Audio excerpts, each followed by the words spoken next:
Break के बाद एक बार फिर से आप सभी का स्वागत है।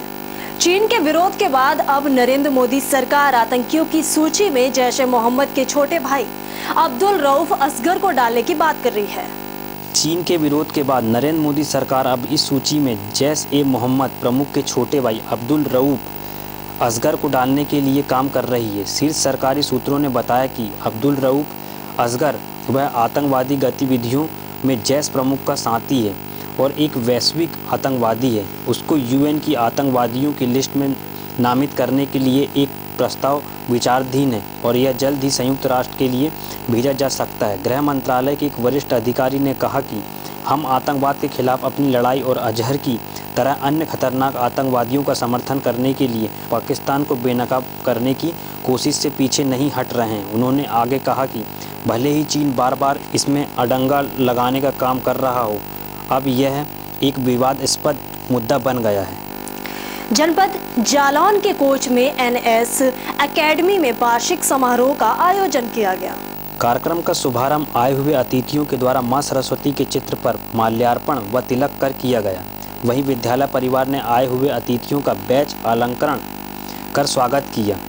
आयोजित वार्षिक समारोह में बच्चों ने अपना अपना हुनर दिखाते हुए भारतीय संस्कृति से ओतप्रोत गीत गाए एवं नृत्य भी किए। शिक्षा को कैसे बढ़ाया जाए और समाज में व्याप्त कुरीतियों का अंत कैसे किया जाए, इस पर भी बच्चों ने नाटक प्रस्तुत किया और सभी का मन मोह लिया। कार्यक्रम में आए हुए अतिथियों ने कहा कि ऐसे कार्यक्रम होते रहना चाहिए जिससे प्रतिभाओं को निखारा जा सके और उन्हें आगे बढ़ने का मौका मिल सके।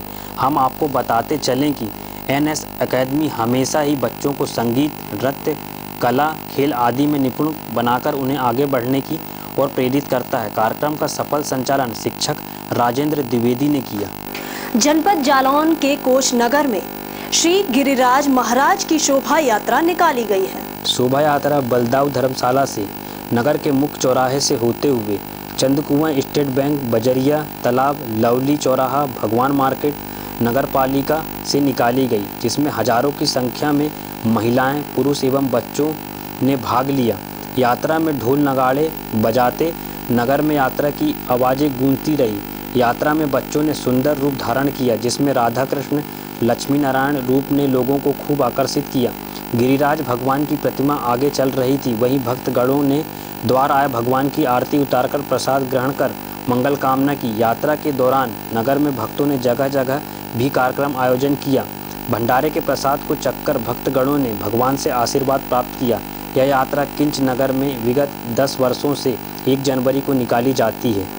हरियाणा के रोहतक में एक रैली के दौरान दिल्ली के मुख्यमंत्री अरविंद केजरीवाल पर जूता फेंका गया। केजरीवाल पर हरियाणा के रोहतक में एक रैली के दौरान जूता उछाला गया।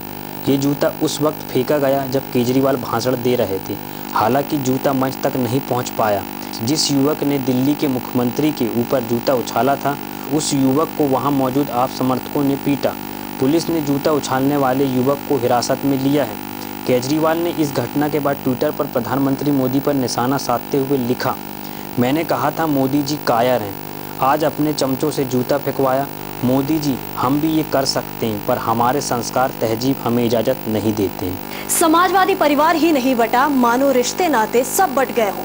पिता को हटाकर बेटे ने अध्यक्ष पद पर कब्जा कर लिया, वहीं चाचा को घर का रास्ता दिखा दिया गया।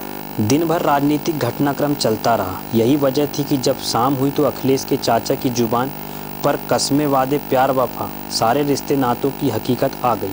पिता मुलायम सिंह के विरोध के बाद भी रविवार को बेटे अखिलेश ने पार्टी का न सिर्फ सम्मेलन बुलाया, बल्कि उसी सम्मेलन में पिता की जगह खुद को पार्टी का सर्वेसर्वा घोषित कर दिया।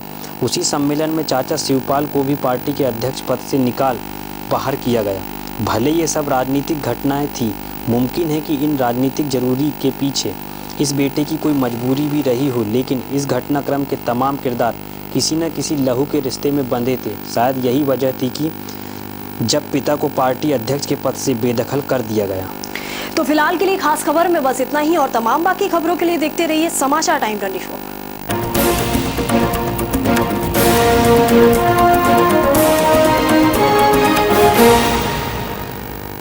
भारत की बहुचर्चित फिल्मी पत्रिका सिने आजकल, जो देती है नवोदित कलाकारों, गायकों, गीतकारों व निर्देशकों को उनकी अपनी मंजिल तक पहुंचने का सही रास्ता।